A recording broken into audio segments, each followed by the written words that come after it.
It's been a bit of a strange year for television. 2019 saw the decade off in an extremely unconventional way, as critical darlings and crowd pleasers returned from extended hiatuses to air their final seasons. And the age of original content from streaming giants like Netflix and Disney Plus was well and truly cemented with the launch of ambitious new series and the cancellation of first-wave big hitters that were just no longer cutting it. All of those seismic shifts in the industry didn't result in the decade's best year, but 2019 did prove that the new golden era of TV we're living through isn't ending anytime soon. It's been one hell of a 12 months, but which episodes beat out the rest to be 2019's number one? I'm Josh from WhatCulture.com, and these are the 10 best TV episodes of 2019. Number 10, Episode 5, Mindhunter. A lot like Better Call Saul, Netflix's Mindhunter has never been concerned with being the loudest show, and after an extended break off air, it returned for a second season with the same calculated precision that made the first so enjoyable. It was a toss-up between the finale and the fifth installment for this list, but the latter just won out because of one standout sequence. Coming slap bang in the middle of a tumultuous year-long story, with Bill's foster son suffering through the trauma of seeing other kids murder a child, the FBI serial killer unit is offered time with the interview subject they've been dreaming of getting, Charles Manson.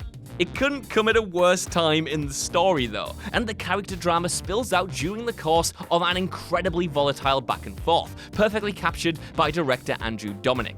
This sequence is why Mindhunter is so special compared to other shows like it, mining more tension, drama, and intrigue from a single conversation than some get out of an extended gunfight.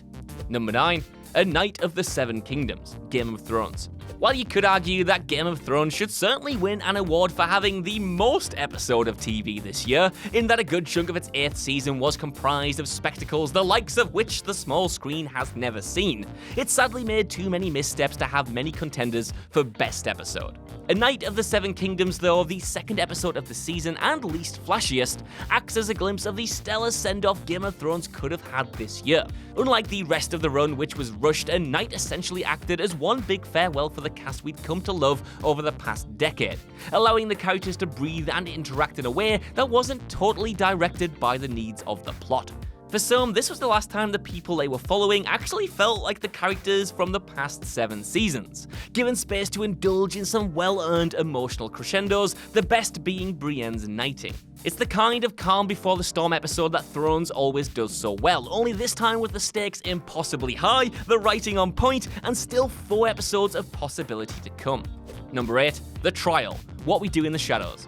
The What We Do in the Shadows TV show had a pretty rocky start, with the worry being that the series was simply a pale imitation of the movie, set to recycle the same jokes with a lesser cast. Those fears thankfully didn't last long though, and it turned out the quality of the writing and the talent of the new cast could allow this spin-off to stand on its own and complement its movie Big Brother. That came to a head in episode 7, which saw the central vampires on trial for a nasty case of incineration that blended the worlds of the spin-off and the movie properly for the first time. In a surprise move, the original cast, headed by writer Jermaine Clement and director Taika Waititi, returned to act as the foil for the new heroes, and it was glorious to behold. They weren't the only vampiric cameos though, as big-name actors like Danny Trejo and Tilda Swinton turned up as well. It was more than just a gimmick or stunt casting to boost ratings, but rather a real statement of intent that this show had what it takes to succeed on its own. Number 7, Veep.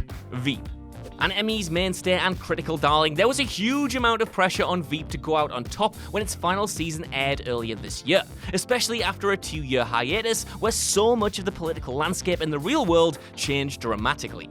Unfortunately for viewers, it saved the very best episode for last. The series finale saw Julia Louis-Dreyfus's Selena ultimately win the presidency for a full term, and as the show is wont to do, drew attention to just how much power corrupts everything in the end by flaying away the remnants of any good she might have had left. Political satire is oversaturated in the current age, but Veep has remained as relevant as ever, and this well-observed finale is all about the consequences and destruction caused across these 7 seasons, to the point where it even jumps to the future to play its cards in full regarding the effects of Selena's actions, in a way that never falters in the show's signature sense of humor. It's not totally hopeless either, but Veep remained as intelligent and biting as ever, even at the grave of its main character.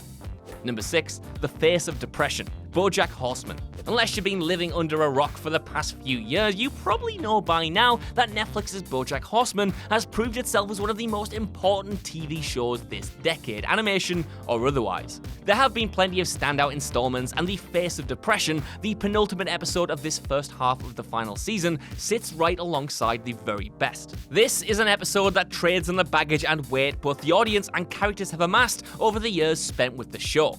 It chronicles BOJACK's return from rehab and his immediate displacement in life, as he's forced to reckon with the person he was and the person he wants to be, all the while taking responsibility for his actions for once. The question is, though, just because he finally wants to be better, will the people he's wronged actually let him? Haunted by ghosts of his prior deeds, The Face of Depression is all about the history between these characters coming to a head, delivered in the kind of pathos-filled way BOJACK does best. In a lot of ways, this episode felt like a series finale. It's melancholy, funny, and furthers the central characters in ways few shows would dare to commit to. Number 5. Part 4, When They See Us. At only 4 episodes long, Netflix's dramatization of the infamous 1989 Central Park 5 case, whereby 5 black teenagers were found guilty of a crime they didn't commit, works more like a long film than it does a piece of TV. Still, it's the final part that stands out the most as a riveting slice of television that drives home the inadequacies of the justice system, and the time stolen from some of these men. Primarily, this ep focuses on 16-year-old Corey and his 12 years in prison, played with such haunting restraint by Jarrell Jerome. Through his performance, it's hard to not see the damage done to this kid, the life that he was deprived of, and the needless misery he was subjected to. It's heartbreaking to watch, especially during the harsher prison scenes, but important to put into perspective how the failure of the justice system tangibly affects not only the direct victims, but wrecks the life of their family and friends as well.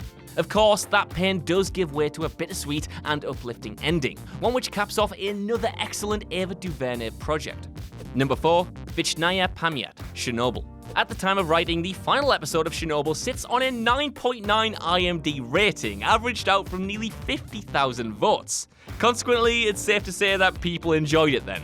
Well, enjoy is perhaps the wrong word. There isn't really anything enjoyable about Chernobyl, a show about the titular disaster that makes Threads look like a Saturday morning children's cartoon. VICHNAYA PAMYAT essentially works as a courtroom drama though, and veers away from the set pieces that defined previous episodes, as the lead investigators and people actually on the ground floor of this disaster, the same people who helped save millions of lives, fail to overcome government bureaucracy and expose the truth. For as horrible as the radiation poisoning was, and it was very, very horrible, Chernobyl always managed to evoke the most dread when it merely lingered on dumb people in positions of power making dumb decisions. That's never more true than here, presented through a spectacularly directed episode that jumps back to the first episode to bring this mini-series full circle.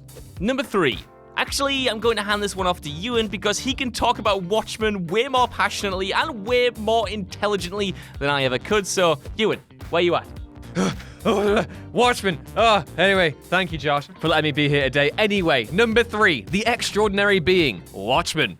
Prior to its release, few would have considered that we'd be describing a Watchmen sequel in 2019 as essential, and yet that's exactly what Damon Lindelof's HBO series is.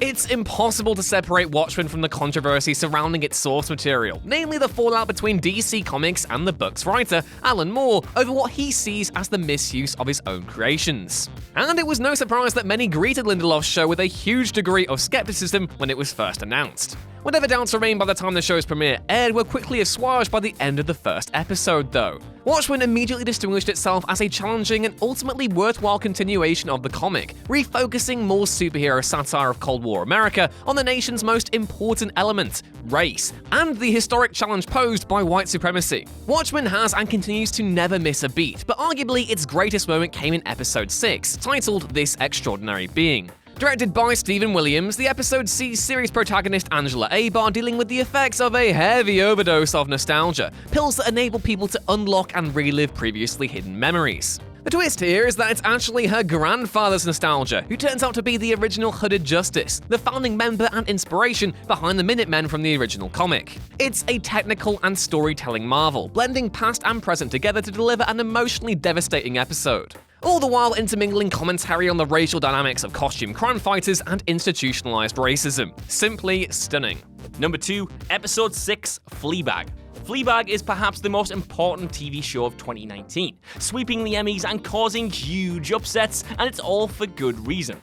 Phoebe Waller-Bridge's dramedy improved on its already stellar first season with a new batch of episodes, each one building to this incredible series finale. Fleabag has always been deeply self-deprecating and funny, but it's all to hide a deep sense of tragedy and loss. The title character's relationship with her family, her friends, and most importantly herself has always been destructive, but the final episode sees her finally taking responsibility for this. Season 2 also brought the fourth wall crashing down by actually acknowledging the 2 camera cutaways that gave the show such a unique identity in its early days. That subplot climaxes in one of the most striking final scenes in TV history, as Fleabag waves goodbye to the audience she's used as a crutch to avoid reality for so long. And it's all bolstered by an episode that emotionally gives the audience the catharsis of reunion and reconciliation without losing that classic Fleabag charm. Number 1, Ronnie/Lily, Barry. A show about a hitman trying and failing to get out the game, Barry's Season 2 episode Ronnie Lily sees Bill Hader's title character blackmailed into assassinating a man named Ronnie, a simple premise which spirals wildly out of control in one of the most inventive episodes of TV from this year. Directed by Hader as well, the ep is testament to just how much you can accomplish in 30 minutes, as the comedy of errors escalates steadily when Barry's hit goes wrong. As it turns out, Ronnie is actually a master of Taekwondo, and so is his daughter Lily. The episode is essentially one long chase or fight sequence, but it's astonishing because of just how economical every scene is. The action comes thick and fast, but it's there to tell a story, effortlessly moving from drama to comedy to tragedy and then back to comedy again. In fact, the way it's staged is almost like a well-told joke, with setups and punchlines being delivered through the way Hader frames each scene. If you hadn't heard of Barry before this, Ronnie/Lily will make you a true believer, and it only makes us excited to see what else the series can offer in the future. If you don't believe me, Nerdwriter also did a great video on this episode that proves just how much Barry has broken into the mainstream. So that's our list. I want to know what you guys think down in the comments below. I'm sure this will be a controversial one, especially because Game of Thrones is quite low down. But look, I'm really sorry. This year had a lot of good TV, and it was hard to pick. But I want to know what you guys think. What were your favorite episodes of telly from this year? And while you're down in the comments, can you give us a like, share, subscribe, and head over to whatculture.com for more lists and news like this every single day. Even if you don't, though, I've been Josh. Thank you for watching, and I'll see you soon.